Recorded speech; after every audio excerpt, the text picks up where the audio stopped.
Hola, buenas tardes. Gracias amigos y amigas por acompañarnos, ¿no? Eh, Hoy presentamos el libro de un poeta muy interesante, ¿no?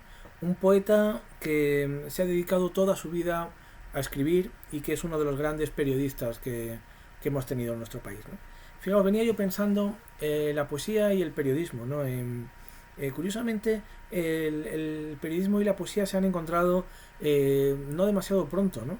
Digamos tarde, ¿no? A los poetas les ha costado mucho hacerse periodistas o viceversa. A los periodistas les ha costado hacerse poetas, ¿no? Fijaos en la generación del 27, que es tan importante y que eh, todos tenemos como referencia, ninguno de los grandes poetas es periodista. Ninguno. Ya después, en la generación del 36, empieza a nacer un periodismo literario particular, ¿no? Por ejemplo, yo recuerdo una entrevista que escuché hace poco, otra vez de Luis Rosales, donde decía que él se consideraba periodista, ¿no?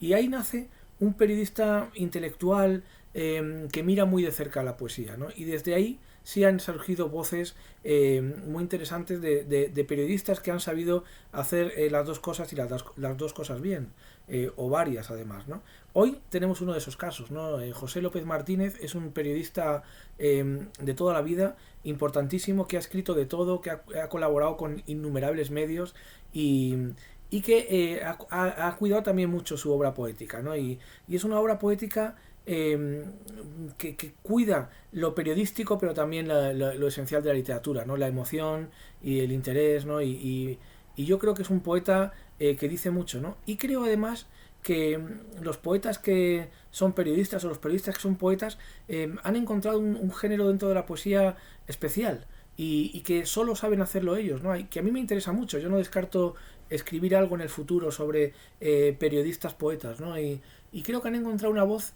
donde la crónica a veces se vuelve poema y el poema se vuelve crónica, ¿no?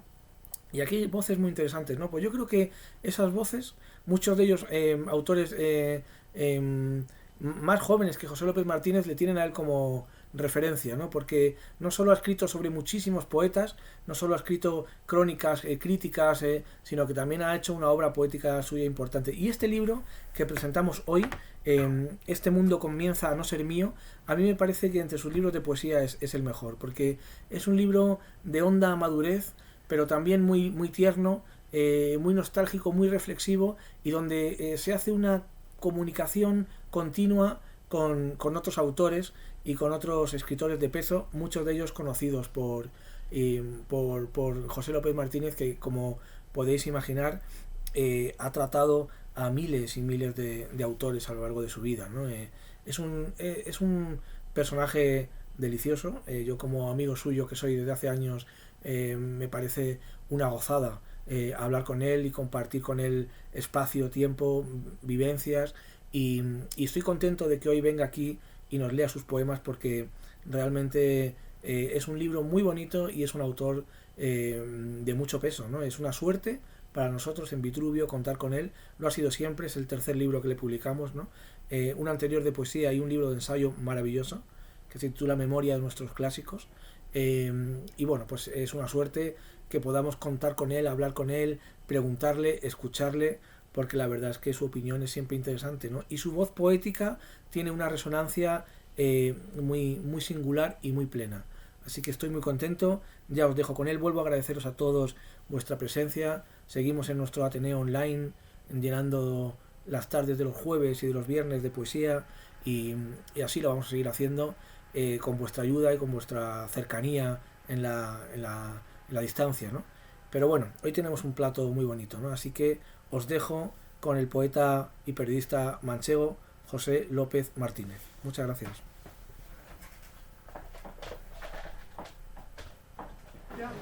Sí, sí.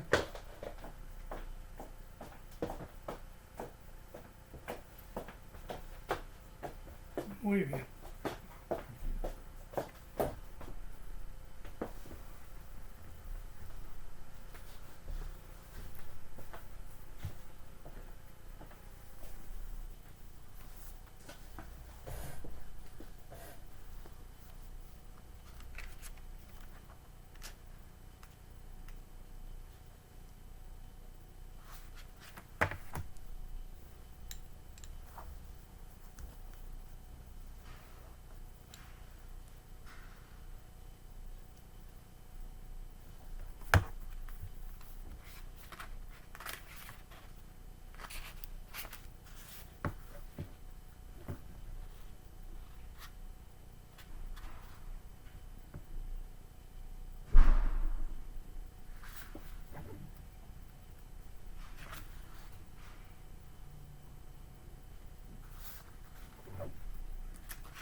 Empiezo ya, Pablo.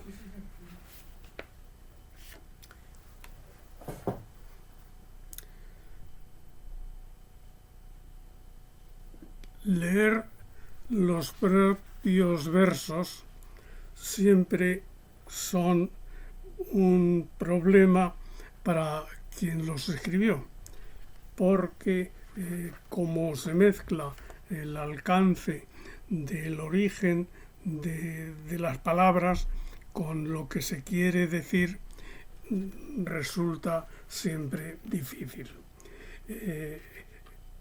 Esta parte del libro, que es la tercera, y que se titula Encuentros consigo mismo, lleva una cita de Miguel de Unamuno que dice: leer, leer, leer, la vida que otros soñaron. Leer, leer, leer, el alma olvida las cosas que pasaron. Y voy a comenzar a leer un soneto que la generación mía, la del más o menos del 36 o del 50, pues tuvo un afán, una devoción por el soneto, que yo en algún libro he ejercido quizá más de lo que debía. Y este soneto, que inaugura la parte de este libro, se titula Soneto del joven que recuerdo. Miro al joven que fui, ya tan lejano, entre los duros trances de la vida, al niño aquel que nunca se me olvida, pues siempre va conmigo de la mano. Suenan las melodías del verano, girando alrededor, la acometida de tantas frustraciones, la partida que perdió el corazón ya tan temprano. Miro mi adolescencia luminosa, llena de primaveras y de amor, también la muerte altiva y silenciosa, caminando hacia mí, pero el horror de su guadaña siempre temerosa, la contemplo sin miedo y sin rencor.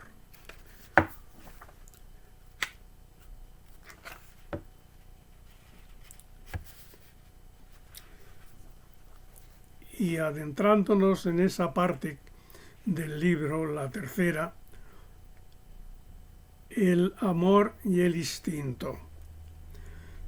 El amor y el instinto son buenos compañeros, comparten ritos que nos llevan a pasiones y sueños.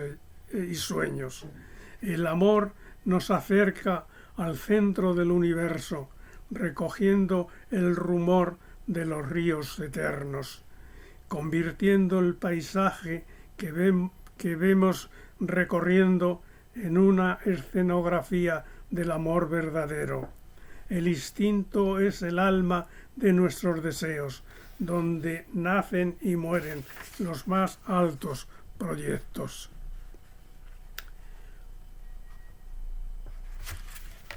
Y voy a leer el primer poema del libro, que yo creo que es significativo y podría ser también una parte de mi poética. Atardeceres de la vida se titula. Si en el fondo estructural de la gramática reside la redacción del conocimiento, ¿a qué edad de nuestra vida distinguimos la realidad de los sueños? Por los alrededores de la adolescencia recibimos los asombros primeros, la fascinación de lo desconocido, la poesía y sus deslumbramientos. Imaginación y realidad son diferentes, sorprende lo real por su propia crudeza, Buscamos en lo imaginación, en lo imaginación los apasionantes caminos del amor. Demos un paso más hacia nosotros mismos. ¿Existe la verdad tan discutida y áspera? ¿Acaso la explicación a esa pregunta la hallemos en alguna oración subordinada o en algún libro de la Cuesta de Moyano que al fin nos llevamos un buen día, en un libro paciente y maltratado por tanta mediocridad que hubo de soportar? El conocimiento, la sabiduría, la belleza, la fe en nosotros mismos, ¿son acaso un regalo de los dioses o una dura tarea de nuestra voluntad? Poema de la página 23. Cuando uno menos lo espera. A veces, cuando uno menos lo espera, el ánimo comienza a abandonarnos. No encontramos el modo y la manera a seguir el camino austral de nuestra vida, a seguir el camino que llevábamos antes. Fortalecer las dudas pueden ser un remedio.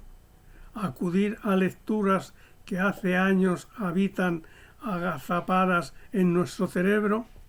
César Vallejo nos envía este sabio mensaje. Importa oler a loco postulando qué cálida es la nieve, qué fugaz la tortuga, el cómo, qué sencillo, qué fulminante el cuándo. Son lecturas que la verdad convocan por encima de los propios pensamientos, olvidando el desafío y la verdad a la lógica. Estoy en mi escritorio y cae la tarde. A mis soledades voy, de mis soledades vengo. No sé a dónde acudir porque mi mente acusa los estragos que nos produce el tiempo. Advierte que mi vida comienza a no ser mía.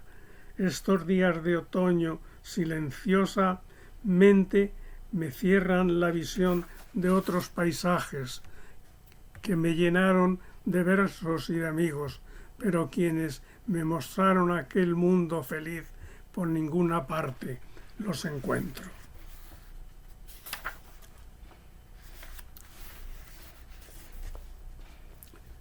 Me han preocupado mucho los movimientos intelectuales, filosóficos, los movimientos del pensamiento universal.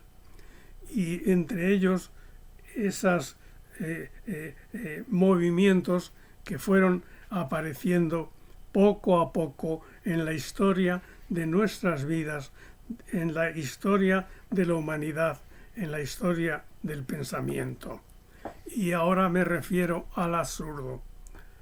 Vivía entre nosotros, aunque apenas era una referencia perdida en la memoria de todo lo confuso que ocupa nuestra mente. Indagaba las razones que la razón no hallaban para justificar sus argumentos. Eso es absurdo, se decía, y clamaba la cólera del pensamiento acorralado. El sentido tradicional de las palabras, el absurdo, se rebelaba heroicamente contra la confusión de nuestros pensamientos. Fue en el teatro donde apareció un buen día pleno de arrogancia, con descaro. Portaba el lema luminoso y firme de quien está seguro de lo que piensa y dice, de profundizar en la historia de las confusiones. Se dejaron a un lado las retóricas, indagando en la hondura de los sueños que estaban esperando el apoyo intelectual de lo inédito, los amaneceres de días interminables. Alumbrar los espacios de la vida figuraba entre sus proyectos, acercarse al valor esencial de la utopía a quienes entendieron que el absurdo estaba ya instalado en nuestras mentes.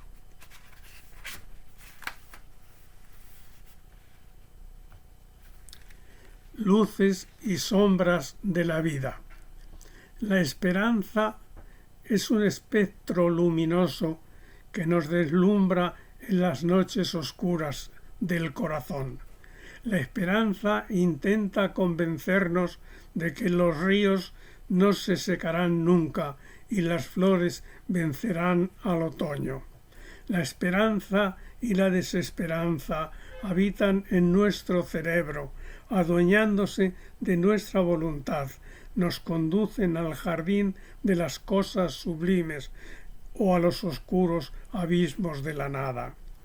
Encarnan los paisajes diferentes de la vida y la muerte, crecen en aquellos que sueñan alcanzar algún día la plenitud del tiempo y de la vida, también en los que se hunden en las ciénagas de las noches eternas, donde los días no amanecerán nunca y la realidad se convertirá para ellos en la escoria de las ilusiones. Y a continuación viene otro de los temas que tanto han preocupado a los filósofos, a los pensadores, a la gente que entiende que la vida es mucho más de lo que vemos a nuestro alrededor. Desde que venimos al mundo nos enseñan que hemos de aprender a estar dispuestos para aceptar los asombros que la vida engrandecen o menguan nuestra imaginación, dan sentido global a la existencia.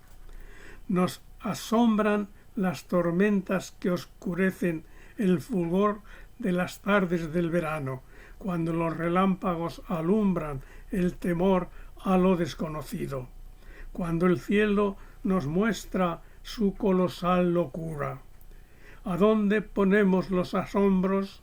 ¿Son ajenos a la paz que desea nuestro espíritu? ¿Forman parte de la geografía interior que estructura nuestra fantasía? Grandiosidad que apenas comprendemos. Será preciso que aceptemos los siglos que ha cumplido la humanidad, la gratitud de haber sido invitados a la vida, de participar en la evolución del mundo a través del tiempo y la memoria. El mundo inefable de los asombros, del horror y las palabras vacías, porque la vida no trae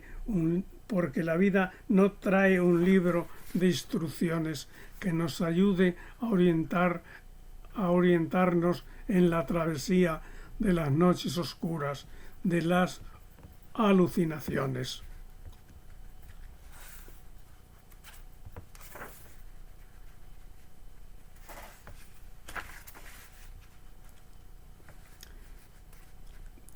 Y ahora quiero dar lectura al poema que recuerda una tarde que acudí a casa de Luis Rosales, que fue muy amigo mío y director mío en la revista La Estafeta Literaria, y hablamos de muchas cosas, de tantas cosas. Él era un hombre resentido de la vida, no resentido de las personas. Fue una tarde gris, propia de los días primeros de diciembre, cuando las fiestas de Navidad llenan de luz y de canciones la apasionante geografía del corazón. Previamente había concertado una entrevista con Luis Rosales. Quería que hablásemos sobre un libro que nadie que leyó puede olvidar. Estaba enfermo el poeta, padecía un proceso gripal, unos grados de fiebre que habían obligado que le habían obligado a estar en cama, pero no se preocupe, me dijo, responderé a todas sus preguntas. Retablo sacro del nacimiento del Señor era el título del libro, los villancicos más hermosos que uno puede leer en nuestro idioma, publicado hace ya más de medio siglo. Mientras realizábamos la entrevista, se fue animando Luis Rosales y la conversación se prolongó más de una hora. Hablábamos de Abril, de la casa encendida, de otros libros y trances de su vida. En el fondo estuvo García Lorca, como una pesadilla lacerante. Federico siempre navegaba por los mares de la poesía y se fueron quebrando sus palabras. Y en ese tono al final me dijo, con la rotundidad de su lenguaje, que nunca debemos olvidar que los poetas somos desde siempre náufragos de nuestro propio destino.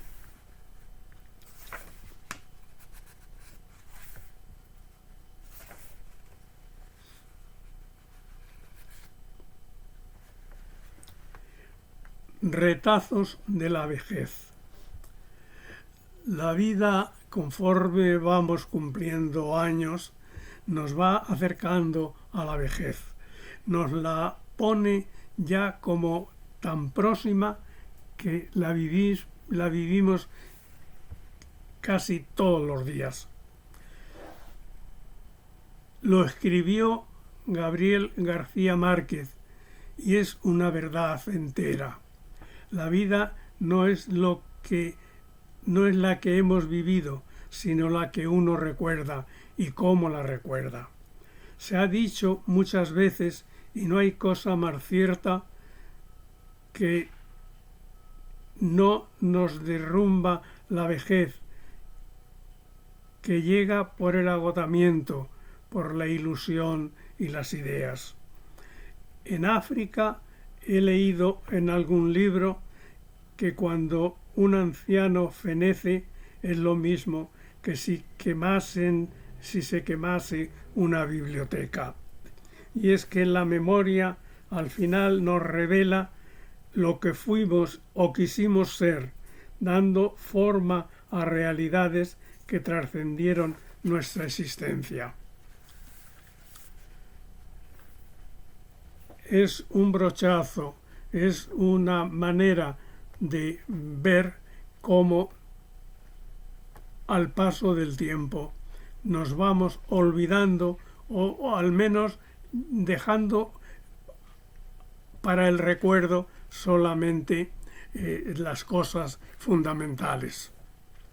Leyendo a Rilke se titula este poema: Toda vida es vivida, nos recordaba Rilke, con aquella fortaleza de su desesperanza. Nada es pequeño para no ser amado, si nació del misterio y creció hasta la nada. Hemos de superar las penas y fatigas que el destino nos tiene señalados, buscar la realidad infinita y difusa que en el fondo del alma adivinamos. Sigo leyendo a Rilke en estas horas altas de la noche, ya en la madrugada, cuando siento volar la imaginación por encima del tiempo y de las cosas. Es el peligro de vivir sobre las olas del mar de nuestro pensamiento. Buscamos las palabras necesarias que estaban en los pliegues del olvido.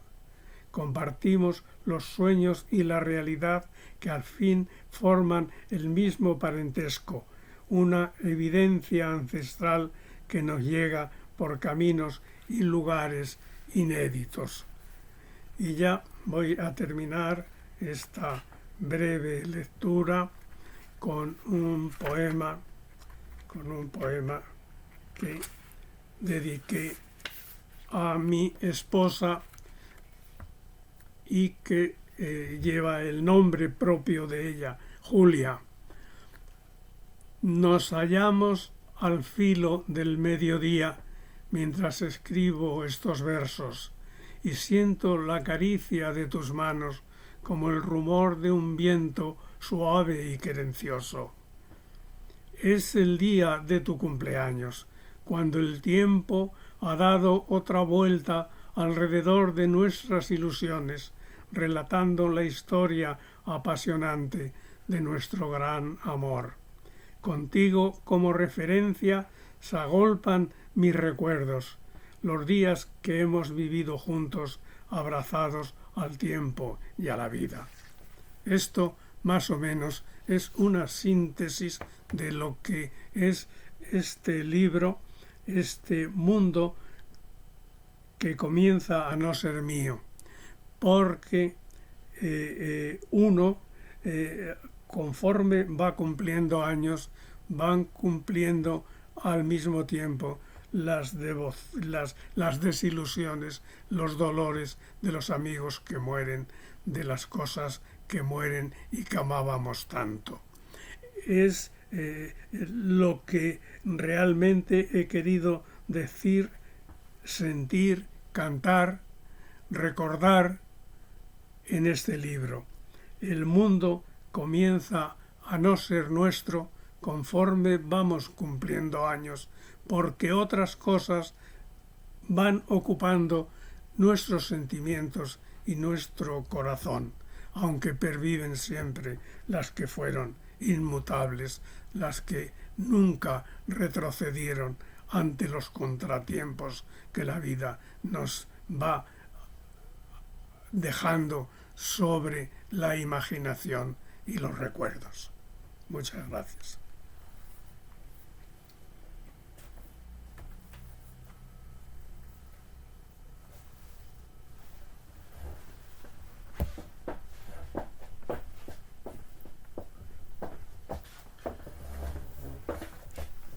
Muy bien, yo creo que hemos asistido a una lectura muy emocionante y me afirmo, ¿no? Creo que es una suerte contar con José López Martínez, con su compañía, con su poesía y con su voz, ¿no? Así que muchas gracias a todos los que habéis estado con nosotros. Como sabéis, José López Martínez se queda con nosotros ahora un rato aquí y podrá dedicaros los libros a quien los queráis y los podáis adquirir en esta página, y en unos días lo tenéis en vuestra casa dedicado, lo cual es una gozada. Y en fin, vuelvo a daros las gracias por venir, la semana que viene por venir, fijaos, la costumbre de tantos años, ¿no? Por estar escuchándonos en vuestros móviles o en vuestros ordenadores, en vuestras casas, ¿no? La semana que viene seguiremos con la poesía, y el jueves vendrá un poeta muy bueno desde Cuenca, José Ángel García, muy bueno, y el viernes presentaremos la nueva novela de Iván Navarro. Así que si os apetece, aquí estaremos, y muchas gracias a todos.